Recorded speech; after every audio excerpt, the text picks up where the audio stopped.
میرے بھائی کا انتقال الکوہل کی وجہ سے ہوا. ڈاکٹر نے کہا کہ اگر وہ نشے میں نہ ہوتا تو شاید وہ نہ مرتا. میرے ڈیڈ نے اور زیادہ پب جانا شروع کر دیا، بلکہ اب تو وہ مجھے نظر ہی کم آتے تھے. وہ 15 سالہ لڑکی کے ساتھ بھاگ گئے اور پیچھے اپنی پوری فیملی کو چھوڑ دیا. یہ بھی الکوہل کے اثرات تھے. میں بلو ماسک اور آیا صوفیہ کے درمیان کھڑی تھی. اس وقت میں نے پہلی دفعہ اذان کو غور سے سنا. میں سوچ رہی تھی کہ یہ کتنی خوبصورت اور پرسکون ہے. جس طرح اسلام نے مجھے یہ احساس دلایا، یہی اصل سچائی ہے. میری زندگی میں کسی چیز نے مجھے یہ احساس عطا نہیں کیا. میں نے اپنی زندگی میں سکون اور خوشی پانے کے لیے بہت سی چیزیں کی، اور پھر خدا نے مجھے اسلام سے نوازا. الحمدللہ. عائشہ روزلی کون ہے؟ کیا آپ اپنے بیک گراؤنڈ کے بارے میں ہمیں مختصراً بتائیں گی؟ عائشہ روزلی کون ہے؟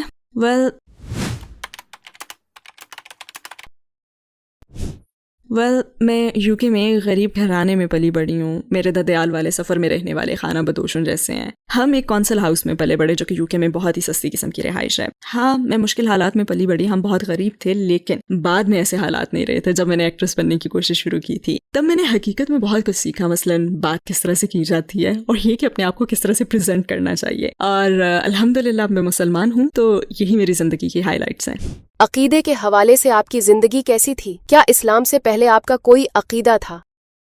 نہیں، کیونکہ میں زیادہ مذہبی نہیں تھی. میرا کوئی مذہب تھا ہی نہیں. لیکن ہاں، مشکل لمحات میں مجھے اپنے عقیدے کا احساس ہوتا تھا. مجھے لگتا تھا کہ میں خدا سے رابطے میں ہوں. کون سا خدا ہے، کیسا خدا ہے، میں یہ تو نہیں جانتی تھی. لیکن مجھے لگتا تھا کہ جب میں مشکل میں ہوتی تھی تو میں یہی کہتی تھی کہ اے خدا پلیز آپ میری مدد کر سکتے ہیں. شاید میں خدا کا لفظ استعمال نہیں کرتی تھی، لیکن مجھے یقین تھا کہ کوئی تو پاورفل ہستی موجود ہے. ہاں، لیکن میں نے اس بارے میں صحیح طریقے سے کبھی غور نہیں کیا. میں نے اپنے یقین کے بارے میں کسی کو بتایا نہیں. تو میں کچھ اس قسم کے لوگوں میں سے تھی.